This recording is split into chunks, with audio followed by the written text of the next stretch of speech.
Hello everyone, welcome to back my channel. I hope everyone is having a wonderful day. Before starting the video, please go ahead and hit the subscribe button and give this video a thumbs up.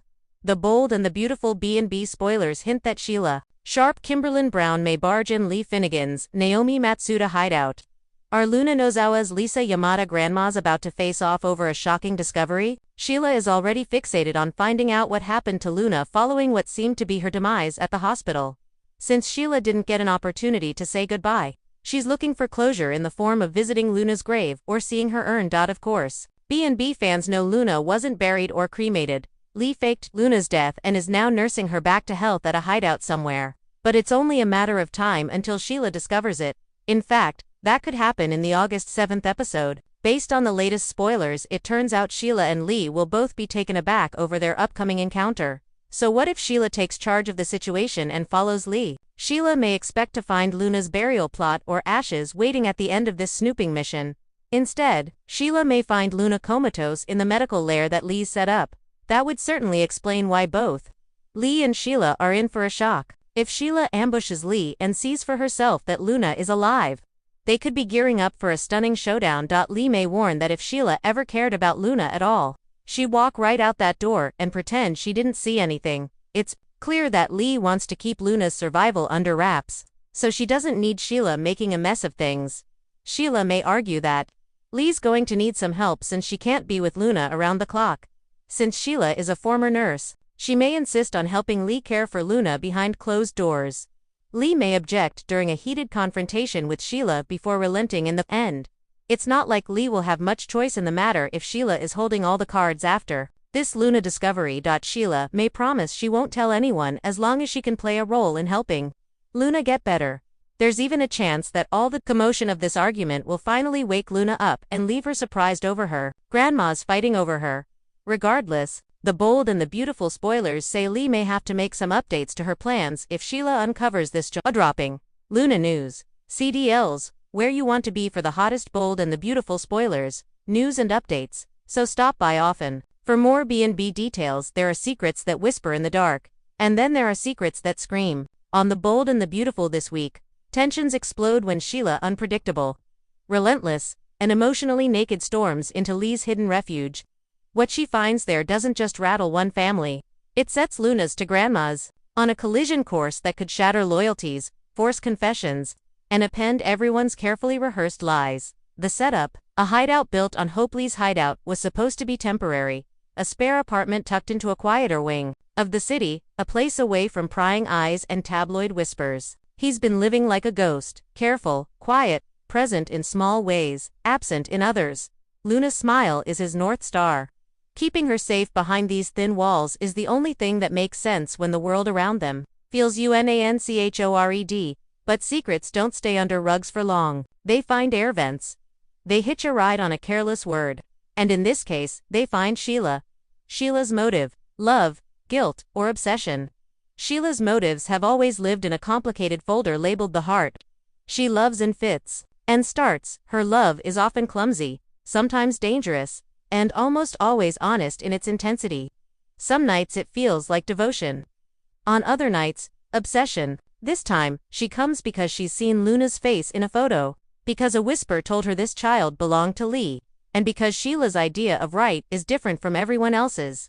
She bursts into Lee's hideout with the audacity that's become her signature, a cardigan flung over one shoulder, eyes scanning, voice low at first, then rising as she takes in the room and the soft, familiar hum of lullaby music. The sight of Luna asleep on a makeshift blanket, the tiny fist curled relaxed as a moonbeam, stops her breath for a beat. In that beat, Sheila is 1,000 things at once: grandmother, interloper, savior, and heartbreakingly, a woman who can't stand the thought of being excluded. The discovery: a photograph, a letter, a truth. Sheila's eyes land on a small stack of papers on Lee's kitchen counter: hospital discharge notes, a child's medical bracelet, and a single photograph. She picks it up with trembling fingers. The photo is of Luna, unmistakable. On the back, in a handwriting that makes Sheila's throat close, is a name, not Lee's, another name. A name that belongs to the other side of Luna's family, the side that has been quiet and official, and up until now, distant. It's one thing to suspect, it's another to hold proof. Sheila's heart hits a new rhythm, frenzied, tribal. She doesn't leave. She can't. Not with Luna there. Not with the paper in her hand. The grandmas, 2 women. 2 truths. Luna has 2 grandmas, one who built walls around herself in boardrooms and polished smiles, and one who built erratic, messy love out of second chances and brutal honesty. When Sheila confronts that second truth, the one that smells like late-night cereal and old regrets, she sets in motion a showdown neither woman wanted, but both were built for. Soon, the polished grandmother arrives, composed, controlled, and armed with questions that feel more like accusations.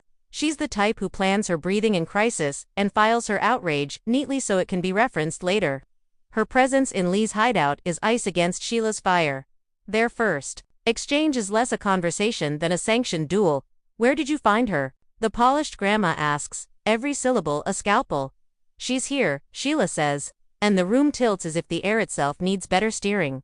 "She's here, and she's safe." The polished grandma's hand covers her mouth for the length of a heartbeat. That small act, maybe an attempt to hold in a scream, maybe a way to keep the calm, is the only human thing she allows herself before the armor snaps back into place. "Who else knows?" she asks. "How long?" The questions come like grenades. Sheila will not be controlled. She is preternaturally frank. "I didn't tell anyone. You had your ways. Lee had his. But Luna is my granddaughter too, whether you like my shoes or not." The words land like a challenge. Secrets unspool loyalties. Bend. What follows are scenes that a soap thrives on. Tearful monologues, accusations flung like dice, and confessions that might free or forever bind.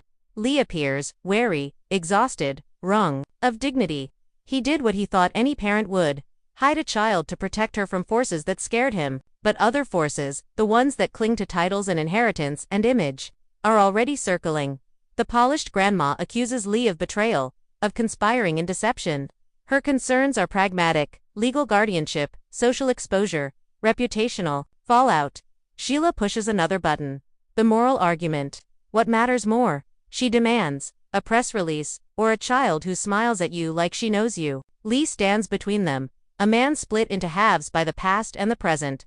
He loves both women in different ways. He also loves Luna in a way that makes both of them irrelevant when measured against her well-being. He tells the truth, and in soap fashion. Truth is messy and explosive. "Luna's mother asked me to keep her safe," Lee says at last, voice low and steadier than anyone expects. "I promised. I haven't been hiding from love or responsibility. I've been hiding from hurt." The twist: not everything is what it seems. Dramatically, the scene gets stranger. A second photograph falls out from the stack, the kind of prop that signals a turn in the plot.